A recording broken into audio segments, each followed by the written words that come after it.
orang hijrah, kok hidupnya gitu-gitu mulu, nggak ada perubahan, ibadahnya gitu-gitu mulu, bahkan datar aja, boleh jadi itu ciri-ciri yang belum diterima oleh Allah. Maka ketika siapapun yang bertobat, siapapun yang berhijrah, siapapun yang berkafarat, kemudian muncul sakit-sakit, muncul kesulitan hidup, muncul cobaan-cobaan hidup, bersyukurlah. Itu adalah salah satu tanda taubat kita diterima, kafarat kita diterima. Ketika dalam keadaan seperti itu, justru ibadah kita tetap meningkat, kebaikan-kebaikan tetap dilakukan, itu ciri-ciri diterima. Kan udah dikasih tahu di Al-Quran. Ya, udah dikasih tahu di Al-Quran. Ya. Makanya gini, kenapa saya menyampaikan seperti ini? Karena terkadang masih ada 1-2 orang yang terkadang ngejapri ke saya. Ustaz, saya udah berkafarat, kok setelah kafarat tubuh saya malah jadi sakit-sakitan. Itu. Saya udah bertobat, kok malah ujiannya makin berat. Itu.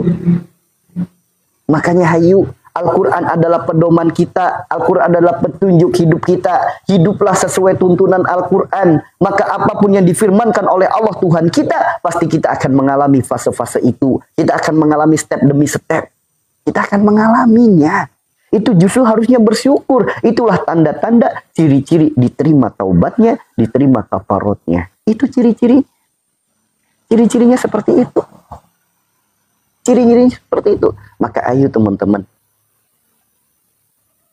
yang harus kita kedepankan, yang harus terus kita belajar, bagaimana caranya agar kita senantiasa ridho menerima catatan takdir yang Allah tuliskan, sabar dalam menjalaninya. Itu.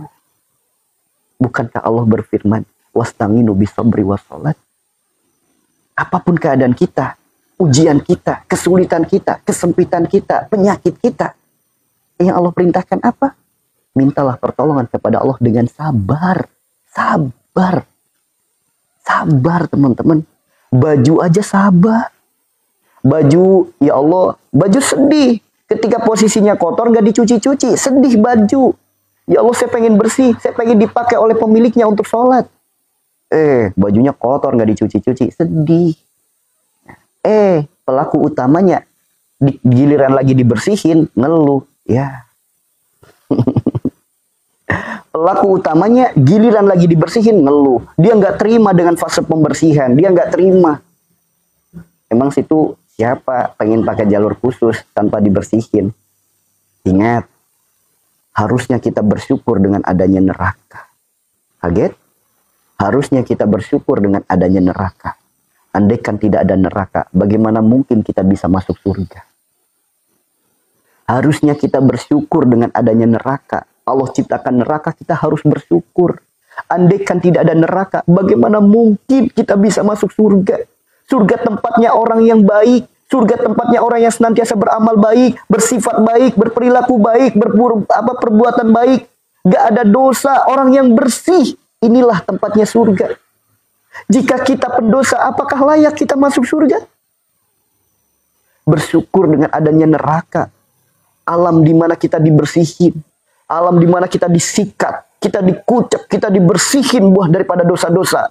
Setelah semua dosa yang kita lakukan dibersihkan di alam neraka. Sehingga kita layak untuk menempati diri kita di surga.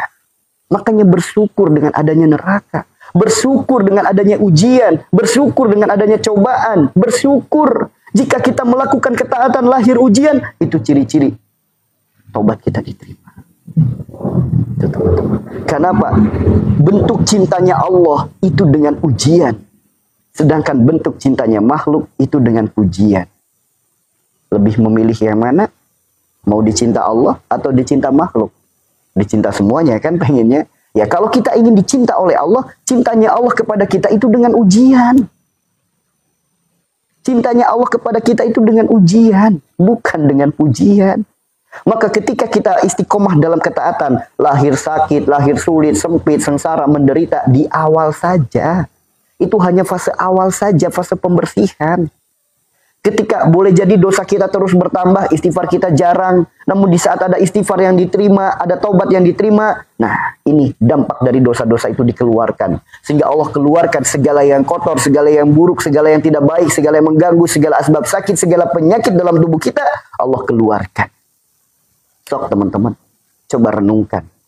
Awal kali taubat, lihatlah. Coba sekali-kali kita mengenali diri. Mengenali jasad dulu aja deh. Coba ketika lagi taubat, awal kali hijrah, maaf banget. Coba julurin lidahnya, tempelin dengan jari. Cium. Kalau masih bau, orang awal taubat pasti baunya lebih dibandingkan sebelumnya. Ya. Orang ketika bertaubat, fase taubat nih, fase hijrah, itu aroma mulutnya itu jauh lebih bau, teman-teman. Awal-awal taubat, awal-awal hijrah, bahkan bau badannya, keringetnya itu bau. Kenapa? Dari taubatnya itu segala keburukan yang pernah ia lakukan keluar. So, teman-teman yang pernah ikut live pengobatan dengan kami, yang pernah ikut live pengobatan di malam Kamis dan di malam Ahad, di saat istighfar, sebelumnya pernah nggak istighfar kok sampai mual? Pernah nggak istighfar sampai muntah-muntah? Kenapa bisa istighfar bisa muntah? Kenapa bisa istighfar bisa mengeluarkan aroma yang tidak sedap? Ketika istighfar itu dilakukan atas dasar kesadaran, pasti istighfar itu akan melahirkan kebaikan, di mana kebaikan itu akan mengeluarkan keburukan. Ibarat gelas isi kopi, kalau kita pengen ngasih air putih, maka gelas kopinya harus dibuang dulu. Begitupun diri kita, pendosa, kita ingin mendapatkan rahmat, ingin mendapatkan kebaikan, maka kotoran-kotoran yang ada dalam tubuh kita dikeluarkan. Sebelumnya pernah nggak istighfar sampai mual? Sebelumnya pernah nggak istighfar sampai muntah-muntah? Kenapa istighfar bisa mual? Kenapa istighfar bisa muntah? Yuk, renungkan. Makanya jangan kaget kenapa kafar bisa berdampak kepada sakit. Kenapa kafar bisa berdampak kepada penyakit yang pindah-pindah. Jangan kaget. Inilah fase pembersihan. Harusnya kita bersyukur. Harusnya kita bersyukur. Ya, harusnya kita bersyukur. Ya, harusnya bersyukur. Ya. Inilah salah satu renungan saya di saat saya sendiri. Karena tidak sedikit orang-orang yang justru ketika fase kafarot, setelah kafarot fasenya seperti itu, justru ia malah mundur. Nah, ini bahaya teman-teman. Gambarannya gini teman-teman. Gambarannya gini. Ketika kita nyuci baju yang kotor, baju baru direndam, belum selesai rangkaian pencuciannya, dibiarin. Busuk nggak bajunya? Kita mau nyuci baju nih. Baju karena kotor, pengen bersih, bajunya dicuci. Nah, baru direndam, belum selesai rangkaian mencucinya, dibiarin, mundur. Udah nggak mau melakukan pembersihan lagi. Kira-kira busuk nggak bajunya? Baju mau dicuci biar bersih, di sini lagi dicuci, belum selesai ditinggalin. Ya busuk bajunya, bau nggak jelas bajunya. Wajar. Orang yang tidak istiqomah dalam taubatnya, tidak istiqomah dalam kafarotnya, tidak istiqomah dalam istighfarnya, kemudian ia mundur, nggak pengen lagi istighfar, nggak pengen lagi taubat, nggak pengen lagi kafarot, ya lebih busuk daripada bangkai itu sendiri, teman-teman. Nauzubillah, nauzubillah. Makanya siapapun di sini yang lagi fase pembersihan, dengan taubat lagi dibersihin satu persatu, harusnya bersyukur. Ayo istiqomah sampai tuntas. Sampai tuntas, sampai kering, sampai rapi, sampai wangi, sehingga layak. Ayo. Lagi fase pembersihan, jangan putus asa. Sampai tuntas. Nyuci baju belum selesai, udah ditinggal. Bau bajunya. Makanya kalau pengen bajunya bersih dan wangi, jangan lama-lama nyucinya. Jangan lama-lama ngerendamnya. Segera. Istighfarnya nanti kafarotnya nanti aja taubatnya nanti aja dah. Ya ada baunya tambah apek teman-teman. Bajunya itu tambah rusak. Makanya ketika lagi nyuci, segerakan direndam 15 menit. Kemudian ini di luar mesin cuci ya. Direndam, kemudian dikucek, disikat, segera dibilas. Setelah dibilas baru dimasukin di softener. Nah, softener itu apa? Amal-amal soleh teman-teman. Supaya nanti ketika baju itu menuju kering, menuju bersih, menuju rapi, bajunya udah wangi. Kenapa? Ada bekal softenernya. Bikin baju jadi lembut, bikin baju jadi halus, bikin baju jadi wangi. Itu apa? Amal-amal baik kita. Amalan-amalan sunnah. Kalau wajibnya doang, nih, softener kan nggak wajib. Nggak semua mencuci itu kan pakai softener. Ya. Namun ketika memakai softener, bahasanya gini teman-teman. Sholat 5 waktu itu wajib. Ya, sholat 5 waktu itu wajib. Namun kalau ditambahi sunnah, ditambahi ibadah-ibadah sunnah, puasa sunnah, ditambahi ditambahi hal-hal yang baik, melakukan perbuatan yang baik, hal-hal yang baik. Tambah wangi teman-teman, tambah halus, tambah lembut bajunya. Itu seperti itu. Makanya kalau kita pengen lembut, yaudah ikuti sebagaimana Rasulullah yang memiliki sifat yang lembut. Ikuti Rasulullah ketika ada orang berbuat buruk, ia tetap balas dengan kebaikan. Rasulullah melihat apapun jadi doa baik, jadi harapan baik. Bahkan di saat ia sedang dizolimi bahasanya, dilemparin batu di Bukit Taif, dikejar-kejar anak kecil. Sambil ngomong apa? Orang gila, orang gila. Sampai bercucuran darah dari kepala. Malaikat melihat itu saja sampai menangis malaikat.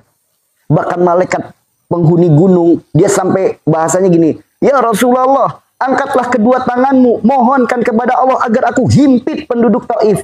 Apa kata Rasulullah? Lah, jangan. Karena mereka belum tahu.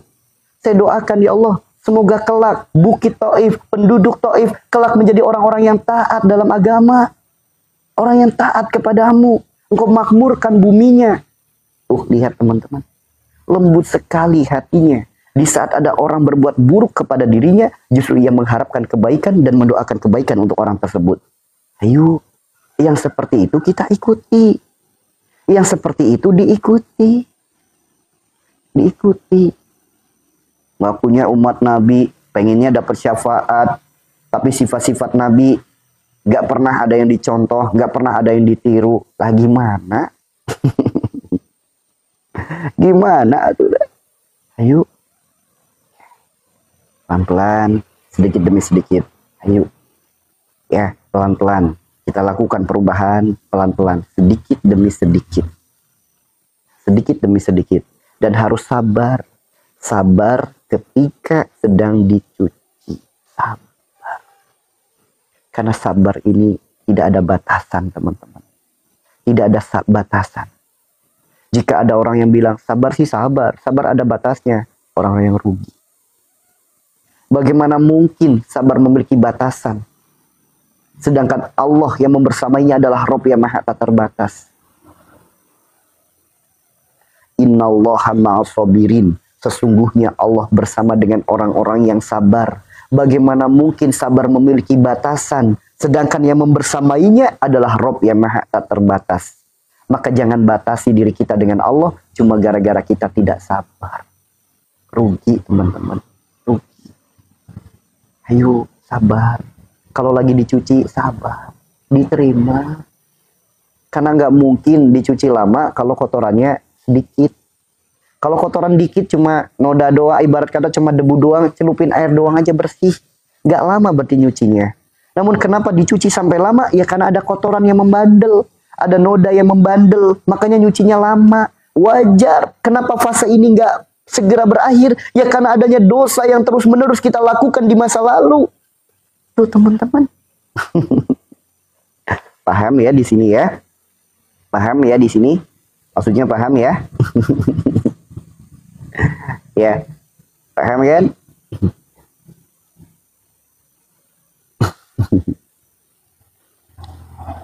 Ya. Jadi ketika lagi fase pembersihan, istiqomahlah. Istiqomahlah. Istiqomah. Kita harus sadar diri, kita harus tahu diri. Kita harus sadar diri dan kita harus tahu diri. Karena ketika kita istiqomah dalam kebaikan, pasti Allah akan hadirkan kebaikan, kebaikan, dan kebaikan. Oke? Sabar. Sabar. Kan jelas. Wasta'inu bisobri wassolat. Yuk, minta pertolongan kepada Allah itu dengan sabar dan sholat. Bukan dengan putus asa. Bukan dengan menyerah. Apalagi mundur. Lah. Ya, apalagi mundur. Sabar. Sabar. Baru dicuci, baru direndam, kok rasanya panas? Namanya deterjen dikasih air ya panas atuh. Baru dikucek bentar, kok rasanya nggak enak. Ya namanya dikucek, mana ada kucek dengan slow motion. Set, set. Gimana mau bersih kalau slow motion? Ya kucek ya harus dikucek. Sikat ya harus disikat. Maka nikmati fase pembersihan itu buah daripada sifat perilaku perbuatan kita di masa lalu. Emang orang bisa ngucek dengan slow motion pelan-pelan gitu.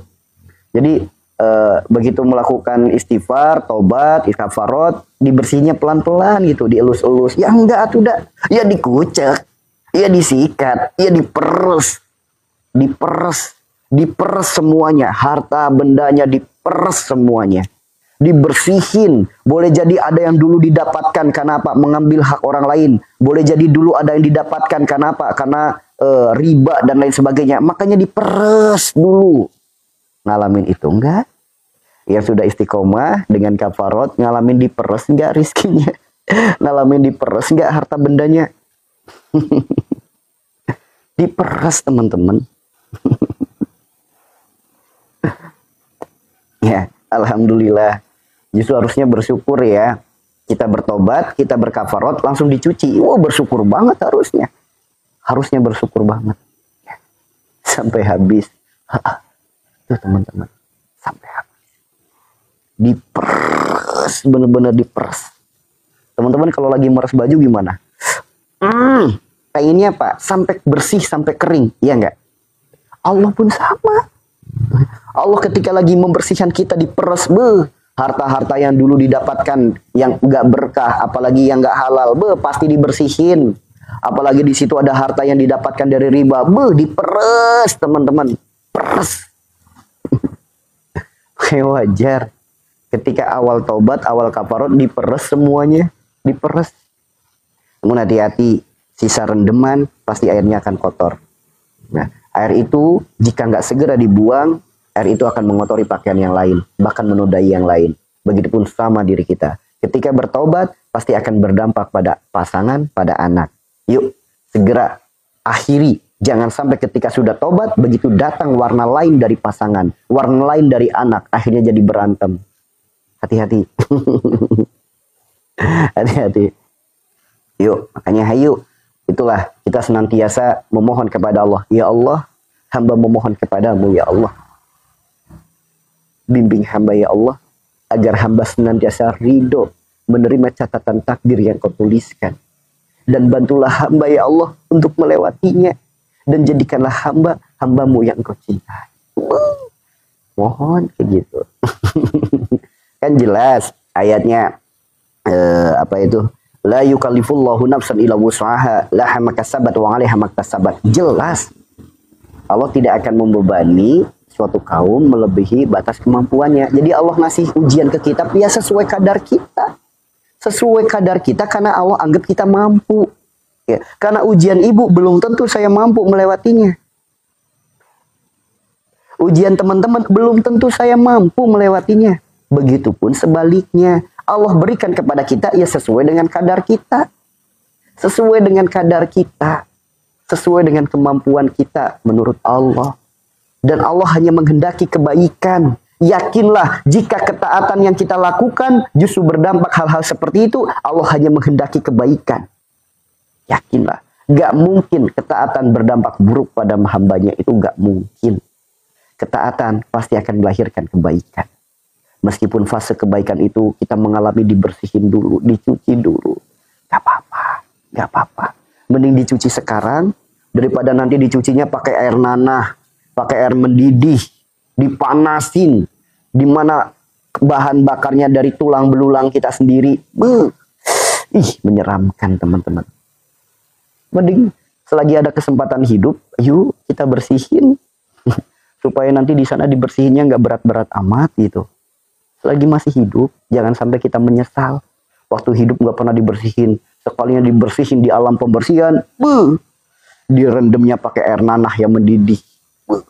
Deterjennya pakai darah sendiri. Disikatnya pakai bajak yang membara. Dikebrok-kebroknya bukan lagi pakai tangan, pakai gadanya malaikat. Ngeri teman-teman. Ngeri. Makanya hayu atuh dah. Hayu. Ayo. Pelan-pelan, sedikit demi sedikit ya teman-teman ya. Pelan-pelan. Mumpung masih hidup. Sebelum terlambat. Karena kita nggak pernah tahu usia kita sampai kapan. Boleh jadi nanti zuhur, lagi sujud, tiba-tiba dicabut nyawanya sama Allah. Mau nggak? Nanti sholat zuhur, di saat lagi sujud, dicabut nyawanya sama Allah. Mau nggak?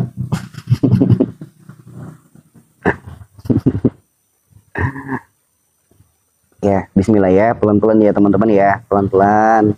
Semoga Allah senantiasa pinjamkan sifat sabarnya untuk kita. Makanya hanya itu, saya hanya mengajak, sabar, sabar. Lagi dibersihin mada harus sabar.